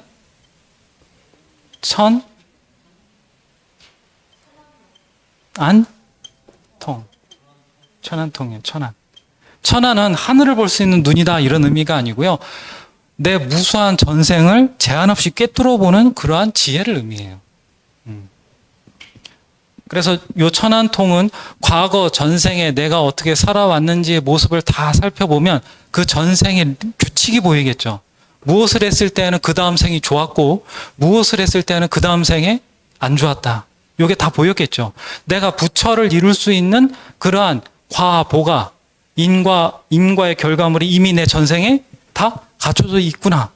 그걸 깨달으셨겠죠. 그렇죠?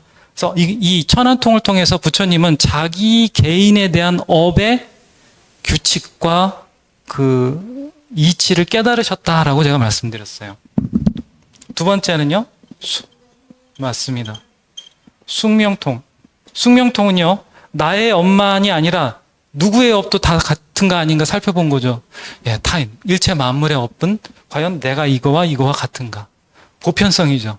보편적으로 업의 규칙이 같은가 틀린가? 내가 파악한 업의 규칙에 따라 부처가 될 수 있다라고 한다면 이 모든 중생의 업도 나처럼 하면 똑같이 뭐가 될 수 있다고요?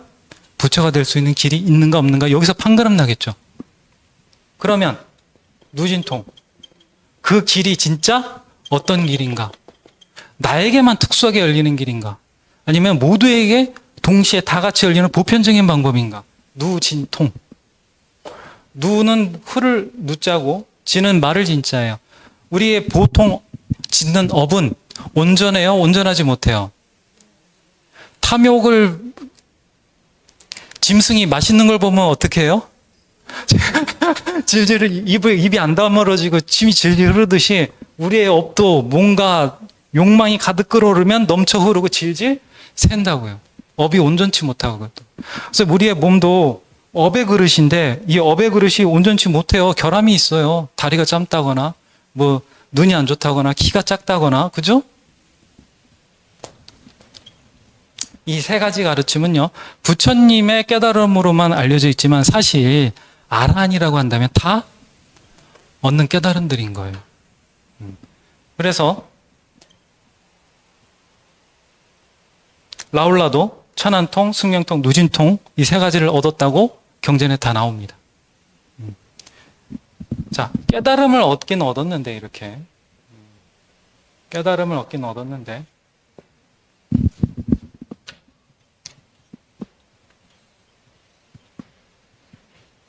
어느 날 부처님이 이제 내 아들 아라한이 다 되었구나, 라울라가 아라한을 이뤘구나 하고 딱 다 깨달았는데 어느 날 보니까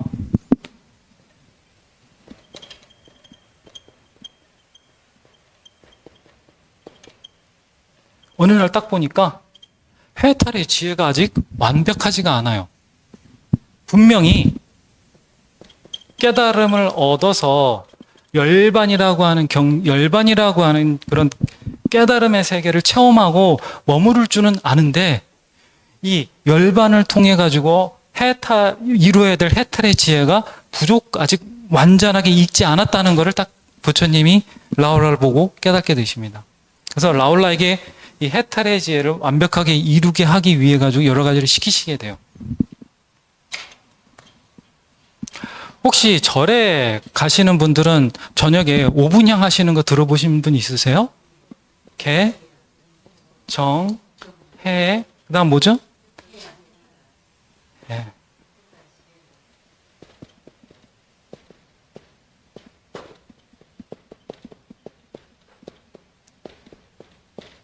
다섯 가지 향이죠. 개향은 뭘까요? 예, 아까 얘기했던 라울라가 아버지한테 혼 무지하게 맞았죠. 이거 코끼리 코. 개가 코끼리의 코다. 개가 돌을 담는 그릇이다. 정은요, 안나반나 같은 거예요. 예, 이건 수행편에 한번 자세하게 다뤄드릴게요. 아니다. 이렇게 하지 말고.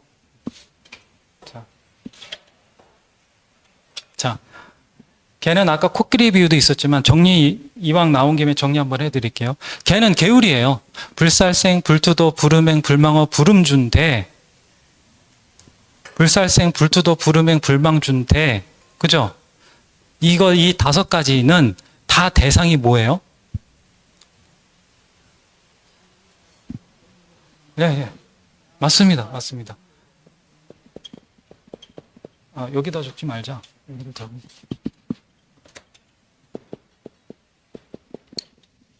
개의 대상은 생명입니다. 생명. 불살생은 우리가 돌에다가 대고 불살생 해야 된다고 하는 사람 없죠? 불망어는 어때요? 인형에다 대고 거짓말하는 사람 없잖아요. 불음주는 어때요? 불투도는요 어때요? 다 살아있는 생명을 대상으로 합니다.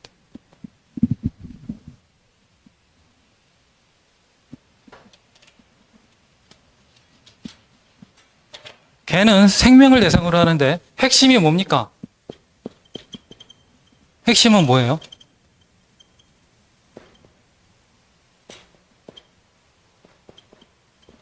현대적인 용어로 표현하자면 도덕성이에요. 도덕성.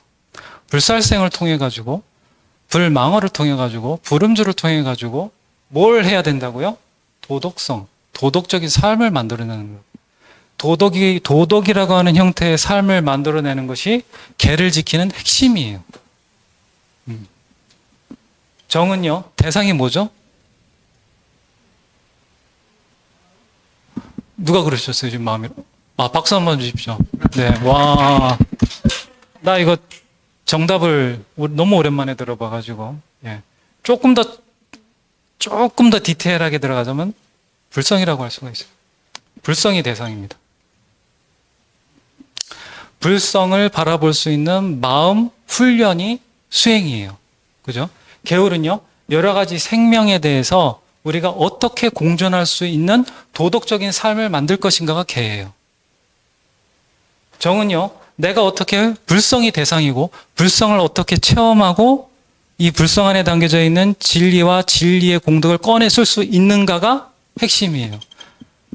뭐라고 그랬죠? 불성이 뭔지 체험하고, 불성 안에 있는 진리의 깨달음과 공덕을 어떻게 꺼내쓸 수 있는가. 이걸 조금 쉽게 얘기하자면, 진리를 깨닫고,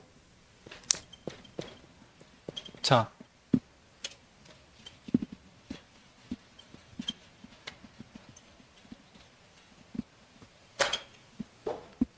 마음을 처음에는 어떻게 해야 되죠? 불성을 만들려면 마음을 어떻게 해야 돼요? 예, 집중해야 됩니다. 그죠? 집중이라 그러면 안 되겠다. 자, 마음을 강하게 만들어야 돼요.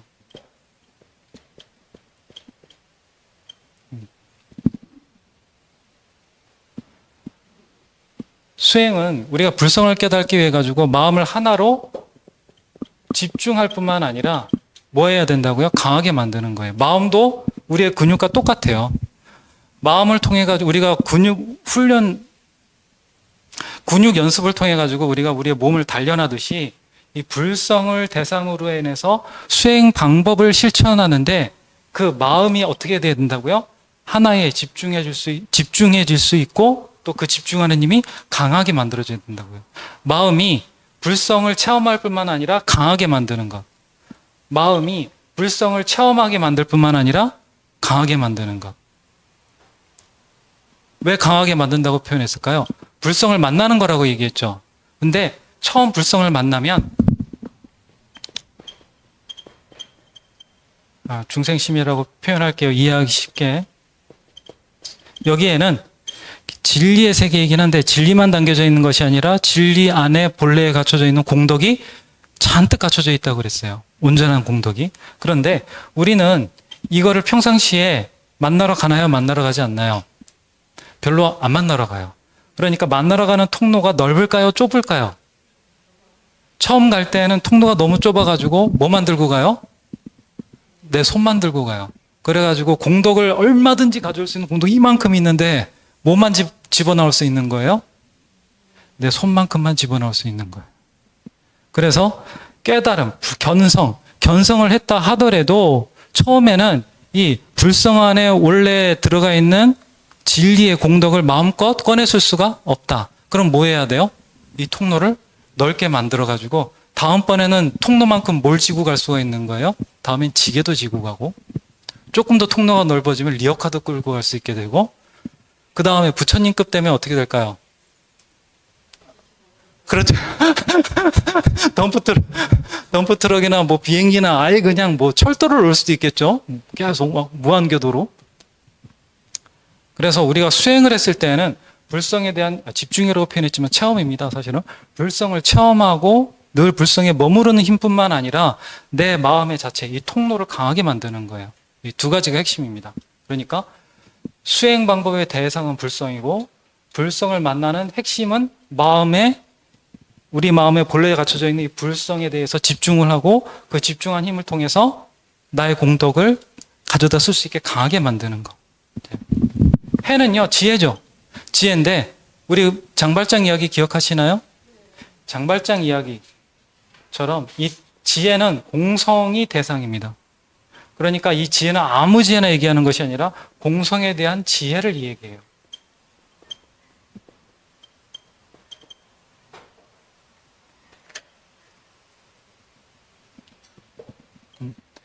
이 지혜는, 이 해학은, 사막 중에 이 해학은 대상은 공성에 대한 지혜인데 핵심은 뭐냐 하면 이 공성에 대한 지혜를 얻어서 세상이 공한 성질을 가지고 돌아간다라고 하는 이 일체 세상에 대한 본질에 대한 통찰력.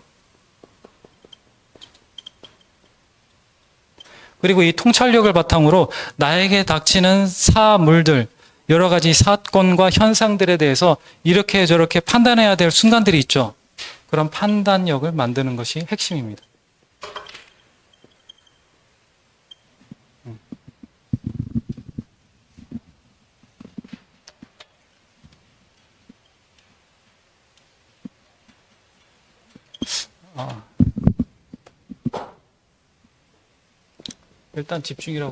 일단 집중이라고 쓸게요.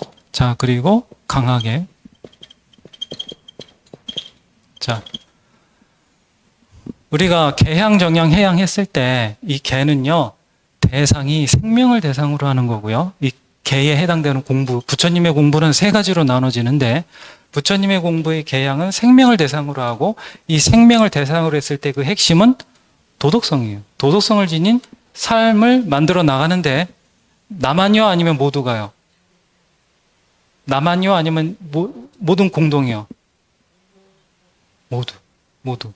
업은 나의 업만 나를 구성한다고 했나요? 아니면 나의 업 플러스 공동의 업이 나를 구성한다고 그랬나요? 도덕성은 혼자만의 도덕성을 이야기하는 게 아니에요. 나와 일체 만물이 함께 도덕이라고 하는 틀 안에서 삶의 형태를 갖춰가는 거예요. 이게 핵심입니다. 이게 이루어지지 않는 개는요, 불교의 개가 아니에요.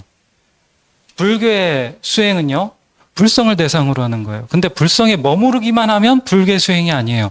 불성에 담겨져 있는 여러 가지를 가져다 쓸 수 있는 것이 불교의 수행이에요. 불성에 갖춰져 있는 여러 가지 것들을 가져다 쓰는데 그 중에 가장 핵심이 뭐예요? 불성에 갖춰져 있는 지혜인 거예요. 연결되어 있어요, 사실은요. 둘은 하나예요. 근데 불성에서 나오는 우리에게 주는 가장 중요한 지혜가 뭐냐 하면 바로 공성에 대한 지혜인 거예요. 공성에 대한 지혜가 왜 중요하느냐 하면 우리는 자체적으로 아까 계속 얘기했지만 나는 독립적으로 존재할 수 있나요? 아니면 어떤 조건과 인연에 따라서 존재하나요? 선의 스님이라는 존재도요, 지금 내가 스스로 독립해가지고 다른 조건과 상관없이 자기 힘만으로 존재할 수가 없어요. 그렇죠? 아버지, 어머니가 없으면 나는 존재할 수가 없어요. 다 자성이 없이 변화할 수밖에 없는 성질을 가지고 있다고요. 이 지혜로서 이 세상을 통찰할 수 있어야 돼요. 지금 일어나고 있는 일에 대한 본질을 통찰할 수 있는 힘이 생긴다고요. 그 통찰력을 가지고 어떻게 해야 돼요? 이 세상에 일어나는 모든 일에 대해서 어떻게 하면 아까 부처님이 이야기하셨죠. 옳은 방법인지 그른 방법인지 나를 위하는 건지 남을 위하는 건지 판단을 할 수가 있다고요. 통찰력 없이 판단을 하면 자기 생각에 빠져서 자기 업에 따라서 판단을 하겠죠. 그죠? 통찰만 하고 판단 없으면요. 그 통찰을 뭐에 쓰죠? 그죠? 자, 그래서 공성에 대한 지혜가 생기게 되면 해탈이 생긴다고 했어요. 해탈과 열반의 차이가 뭘까요, 그러면? 이거 너무 여러분한테 밀어붙이나? 해탈은요, 열반하고 좀 틀려요. 해탈은 말 그대로 풀어 헤쳐가지고 자유롭다. 여러분, 우리는 사실은 편안하고 행복하고 풀어져가지고 내 마음대로 할 수 있죠. 그렇지 않아요. 여러분, 우리가 눈에 안 보여서 그렇지 우리는 지금 꽁꽁 묶여 있습니다. 어떤 힘에 꽁꽁 묶여 있어요? 탐, 빈, 치. 탐. 우리는 배고프면 먹어야 돼요. 졸리면 자야 돼요. 이게 자유롭나요? 아니면 꼭 묶여 있나요? 묶여 있어요. 분노는 마찬가지죠? 어리석음도 마찬가지입니다. 탐진치의 종이 되어서 꼭 묶여 있는 상태에서 벗어나는 것이 해탈이에요. 이것은 반드시 아까 얘기했듯이 완벽한 부처님이 얘기하신 아까 라훌라가 부처님의 가르침에 따라서 깨달음을 얻었을 때 열반을 증득하고 열반을 얻고 해탈에 이르게 되겠죠. 그렇지만 열반 얻으면 반드시 해탈로 가게 되거든요. 근데 해탈한다고 반드시 열반으로 가는 건 아니에요. 이해되시나요? 우리는 잠깐씩 해탈할 수 있어요. 잠깐씩 해탈해요. 너무너무 맛있는 걸 딱 먹었을 때 모든 생각을 다 이거에 싹 날라버리고 혹은 지리산 같은 데서 너무 아름답고 장엄한 광경을 딱 봤을 때 나라는 존재를 싹 잊어버리고 너무 아름다운 문학작품이나 영화 같은 걸 봐가지고 감동에 젖어가지고 내 자신을 완전히 잃어버렸을 때 가끔씩 해탈을 해요. 근데 해탈했다고 해서 우리가 깨달음에 들어간 건가요? 아니죠. 좀 차이가 있습니다. 열반에 못 들어간다고 해서 해탈을 못하는 건 아니지만 해탈했다고 열반에 들어간 건 아니에요. 그 차이가 있어요. 그럼 여기에서의 해탈은 그런 해탈일까요? 아니면 개정에 따라서 열반에 들어간 해탈일까요? 열반에 들어간 해탈을 의미하는 거예요. 근데 해탈을 했어도 열반에 들어가서 해탈을 했어도 내가 해탈한 상태에 대해서 영적 수준이 높지 못하면 이걸 제대로 이해할 수 있을까요? 없을까요? 가끔은 이해를 못해요. 나에게 일어난 상황이 뭔지 제대로 이해를 못할 때가 있어요. 그래서 이 해탈에 대해서 열심히 어른 스님이나 스승의 가르침을 듣고 이해하라고 만들어 놓은 것이 교학이에요. 교학에다가 자기의 해탈의 체험을 이렇게 받쳐보는 거예요. 그러면 뭐가 열려요? 해탈에 대한 해탈을 체험하고 그 체험을 통해서 나는 해탈에 대한 지혜가 열리게 되는데 그게 바로 해탈지견이라고 부르는 거예요. 여기까지 가야 완벽해요. 해탈은 열반에 대한 체험이에요. 그러니까 개정해에 의해서 열반을 체험하니까 열반에 의해 가지고 해탈을 경험하게 되는 거예요. 그렇지만 아직 완벽하지 않아요. 열반에 의해서 해탈은 경험했는데 이 탐진치가 사라진 상태에 대한 정확한 개념과 지혜가 부족하기 때문에 그걸 다시 한번 만들어 나가는 것이 해탈지견이에요. 해탈지견까지 가야지 이 열반에 들어가 있는, 아까 얘기했죠. 열반에 들어가 있는 뭐를요? 불성에 들어가 있는 여러 가지 공덕과 지혜를 마음껏 꺼냈을 수 있는 그런 힘이 생긴다고요. 그게 바로 해탈지견의 상태예요. 해탈에 대한 올바른 견해가 정확하게 세워 있지 않으면 이 해탈을 내가 마음대로 자유자재롭게 사용할 수가 없겠죠. 어떤 현상이 딱 일어났는데 그 현상에 대해서 내가 이해를 못했어요.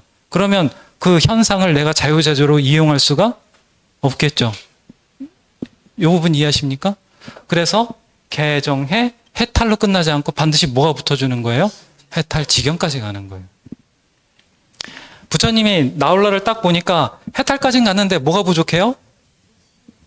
예, 자기가 깨달은 체험한 그런 깨달음에 대해서 이걸 온전히 흡수를 해서 지혜로 전환을 못 시킨 거예요.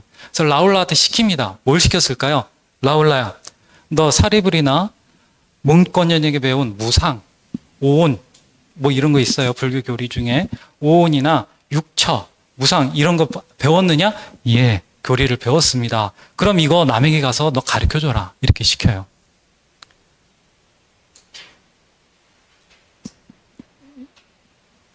내가 스승한테 가르침을 듣는 것하고요, 내가 배운 걸 남에게 설명하려고 공부할 때 차이점이 있을까요, 없을까요? 많겠죠. 내가 그걸 이해하지 못하면 가르쳐 줄 수 있어요, 없어요? 그죠? 남한테 가르쳐 주려면 공부를 억지로라도 해야 돼요, 안 해야 돼요? 빡세게 공부를 해야 된단 말이에요. 내가 이해를 제대로 하지 못하면 그건 가르쳐 주는 게 아니라 뭐예요? 컨트롤 C, 컨트롤 V에서 그냥, 예, 좋다고요? 그냥 지식의 나열이 될 뿐이에요. 내면 안에 들어가 있던 이 지식이 뭘로 전환이 되는 거예요? 사용할 수 있는 정보로 전환이 되는 겁니다. 이걸 불교에서 뭐라고 불러요? 문사라고 부르는 거예요. 이해하는 단계. 스승한테 들었던 것이 아직 제 소화가 안 됐어요. 수행을 내가 열반을 체험해가지고 해탈을 딱 체험했는데 이 해탈의 경험이 아직 내 내면의 정보로 전환이 안 됐어요. 그걸 부처님이 가르쳐 주신 교리, 정답에 비추어가지고 다시 재정립하고 체계적으로 딱 내면 안에 있는 경험을 체계화하는 거예요. 그게 사예요. 이게 체험하기 이전에도 체험한 이후에도 문사수가 계속 돌아가는 거예요. 자, 체험의 정보가 부처님의 가르침에 따라 들은 것을 강의를 통해서 계속 가르쳐 줍니다. 근데 가르쳐 주는데 문제는 재미있는 거는 문제가 아니라 재미있는 거는 이때 라울라는 이미 열반, 그러니까 깨달음을 얻은 상태인가요? 안 얻은 상태인가요? 얻은 상태죠. 얻은 상태에서 선을 통해 가지고 깨달음을 얻은 것이 무엇하고 지금 열심히 하나가 되어가요? 내면에서 남을 가르쳐 주다 보니까 교학과 하나가 딱 되어가는 거예요. 그러니까 체험하고요, 수행을 통해 가지고 여러분들이 깨달음을 딱 체험하는 거하고 그거를 지혜로 전환하는 거하고는 다르다. 수행을 통해 가지고 내가 불성을 체험했다 하더라도 그게 곧바로 지혜로 전환이 된다, 안 된다? 문제는 이게 안 된다는 거예요. 그래서 꼭 누가 필요해요? 스승이 필요해요. 그래서 티벳에서 스승을 그렇게 중요하게 여기는 겁니다.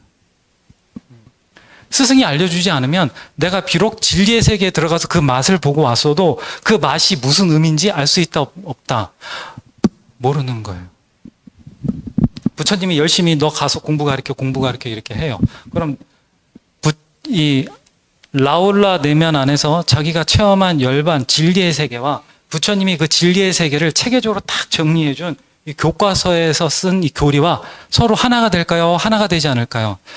내면에서 경험한 게, 내면에서 체험한 게 맞네? 이거하고 맞네? 계속 점검이 이루어지겠죠. 그렇죠. 그러면 내면 안에서 그 내용이 차곡차곡 쌓이겠죠. 그러면 그 쌓인 나의 체험과 이 지적 이치가 하나가 되면서 라울라의 내면에는 큰 변화가 생기겠죠. 어떤 변화가 생기느냐? 수행을 통해서 얻은 체험이 실제 삶에서 어떻게 지혜로서 전환될 수 있는지 내부에 교리적으로 체계가 딱 잡히는 거예요. 이 부분이 이해가 너무 급했구나. 어려운 거 아닌데 사실은. 자, 제가 하고 싶은 이야기를 5분 안에 딱 정리해 드리겠습니다. 원래는 부처님의 가르침을 처음 들어요. 그죠? 라울라도 그랬겠죠. 듣고 나서 이해를 해요. 근데 체험이 있나요? 없나요? 처음에는. 체험이 없어요. 네. 근데 부처님이 너 안 나빴나? 수행해. 수행을 해가지고 열반을 3명을 체험했어요. 그죠? 부처님과 깨달은 똑같은 깨달음을 했어요. 그런데 부처님과 라울라의 경지에는 차이가 있겠죠. 부처님은 500생부터 무수한 시간을 수행을 해왔어요. 라울라는 그렇지 않죠. 그러니까 진리를 체험하는 내적인 힘이 서로 차이가 있단 말이에요. 똑같은 체험을 했어도 그 체험을 이해하는 힘이 다르다고요. 그러니까 부처님이 그 힘을 보완해주기 위해 가지고 라울라에게 뭘 시켰느냐? 깨달음을 했음에도 불구하고 다시 문사수를 다시 시켜주는 겁니다. 이번에는 교리로 시작되는 문사수가 아니라 교리 플러스 뭐요? 체험을 곁들인 문사수를 다시 시킨 거예요. 그래서 여기서 제가 여러분들에게 알려드리고 싶은 것은 문사수를 통해서 한 번 깨달음을 끝내고 나면 문사수가 끝이 아니라 문사수는 사실 계속 반복이 되는 것이다. 그래야지 부처님의 가르침이 온전하게 내 안에 자리 잡게 된다. 이 문사수의 계속된 방법이 그냥 저것만 두십시오. 네. 보조 진울 스님께서 얘기하신 도노 점수예요. 이게 정통 불교 수행법입니다. 나중에 수행편에서 풀어드릴 건데, 자, 그래서 라울라가 처음에 수행한 걸 보면 부처님이 라울라를 깨달음으로 이끌기 위해 가지고 맨 처음 뭘 가르치셨죠? 개라고 하는 것을 가르쳤어요. 개가 그릇이다. 수행을 담는 것. 코끼리 비유 들려드렸죠? 코끼리의 코가 바로 개와 같다. 개를 포기하는 순간 너는 코끼리가 코를 포기하는 것과 똑같다. 이렇게 말씀을 하셨어요. 수행으로 들어갈 수 있다 없다? 못 들어간다라고 하신 거예요. 나 안 나빴나? 호흡 수행을 통해 가지고 열반을 맛보게 하셨어요.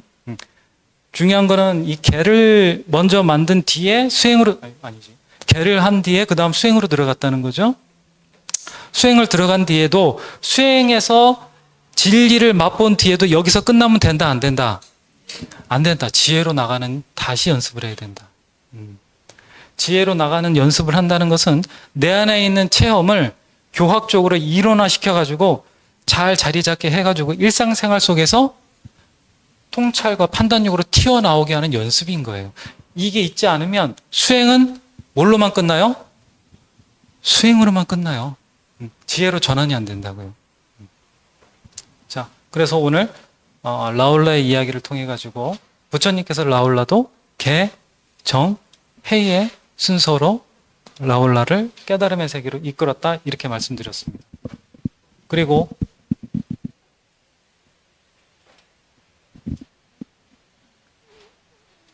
개의 대상은 뭐라고요? 예, 생명입니다. 대상이 생명인 이유는 그 핵심이 어디에 있다고요? 예, 도덕성에 있어요. 불교의 수행인 정은요, 대상이 뭐라고요? 기억하시죠? 일심이라고 제가 한마음이라고 얘기해드리고, 우리의 마음은 두 가지가 있다고 했어요. 중생심으로 보이는 부분과 진여라고 하는 진리의 마음, 두 가지의 영역으로 보이는데, 우리는 뭐에만 집중하고 산다고요? 그러니까 우리는 이거는 집중 안 해도 너무 잘하기 때문에 뭘 해야 돼요? 여기에 집중하는 방법을 알려주는 거예요. 그걸 불성이라고 표현하고 있는 거예요. 불성을 대성이 이 진리의 마음인데, 이 진리의 마음에 집중하는 핵심은, 불성에만 집중하는 핵심은 불성을 보기만 한다고요? 아니면 불성 안에 들어가 있는 걸 끄집어내 쓰기 위함이라고요? 끄집어내 쓰기 위함이라고요. 쓰는데 그거는 걸어 들어가기만 하면 된다고요? 아니면 통로를 넓혀야 된다고요? 통로를 넓혀야 되는 거예요. 마음을 집중 훈련시킬 뿐만 아니라 강하게도 만들어야 되는 거예요. 마음이 강하지 않으면 이 불성이 작용을 못해요. 내가 수행을 통해서 불성을 처음 견성을 했다 하더라도 계속된 수행으로 이 마음의 힘을 불성으로 갈 수 있는 통로를 튼튼하게 다져놓지 못하면 정작 급할 때에는 여기서 내가 불이 났을 때 소방차를 불러와야 될 텐데 부를 수 있다 못 부른다. 탐진치가 덤벼왔는데 통로가 너무 작으면 못 오잖아요. 그죠? 탐진치가 그동안 나 잘 써먹었지, 너 빚 내놔 해가지고 한 집채만한 금덩이를 줘야 되는데 통로가 너무 작으면 여기 금덩이 있어도 못 갖고 나오잖아요. 마음을 강하게 만들어야 됩니다. 견성한다고 끝나는 게 아니에요. 예. 그리고 마음 통로가 딱 뚫리게 되면 지혜에 잘 접근할, 우리 진리의 마음에 원래 담겨져 있는 지혜에 잘 접근할 수 있게 되는데 그 지혜는 아무런 지혜가 아니라 바로 공성에 대한 지혜를 의미한다. 공성에 대한 지혜를 의미하는 이유는 핵심은 뭐냐 하면 공성에 대한 지혜가 딱 열리게 되면 불성을 체험하고 불성의 통로가 빵 뚫려가지고 불성에 담겨져 있는 여러 가지 지혜를 내가 막 꺼내 쓸 수 있는데 그 지혜는 공성에 대한 지혜인데 왜 이 지혜가 중요하냐 하면 공성에 대한 지혜가 딱 열리게 되면 내가 마주하고 있는 현상의 본질을 정확하게 꿰뚫어 볼 수가 있다. 현대적으로 얘기하면 통찰력이 열리게 된다. 통찰력이 열리게 되면 그 통찰에 의지해서 지금 이 나에게 벌어지고 있는 이 사건, 내 앞에 있는 사람 혹은 어떤 물질에 대해서 이렇게 저렇게 해야 나에게도 이롭고 남에게도 이로운 그러한 업을 만들어낼 수 있겠구나 하는 판단력이 생기게 된다. 이게 하나의 개정이라고 하는 부처님의 가르침을 후하게 공부하기 쉽게 분리해 놓은 겁니다. 네. 자, 오늘 고생하셨고요.